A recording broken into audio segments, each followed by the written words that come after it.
like to do a video on how to embed your Airbnb code and your listing into your website. I am new to the Airbnb game, and this is a house that we have been renovating and that will be available soon. And I'd like to feature the listing to the house on the website. So I want to show you how to do that. First thing I'm going to do is prepare the space for it. So here I can add a section, and over here you can see the types of sections, some previews. I'm going to go to Files and Web and click HTML. And then I'll click this, and that will allow me to add a section to my website where the code can be pasted in there. And from there, we're going to go over to our listing on Airbnb.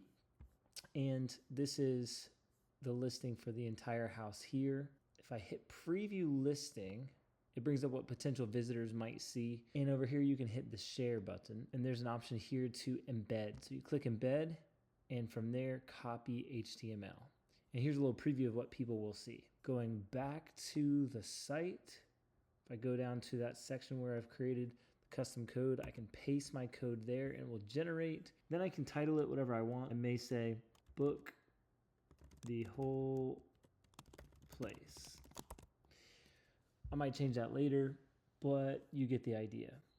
From there, if I want to preview my changes, I can, but I'm ready to publish, so I can click that. And your site is live. And as you can see, book the whole place. There's my listing, which will allow me to view it all on Airbnb. Hopefully you found that tutorial helpful. And if you have any questions, leave them in the comments. Thanks.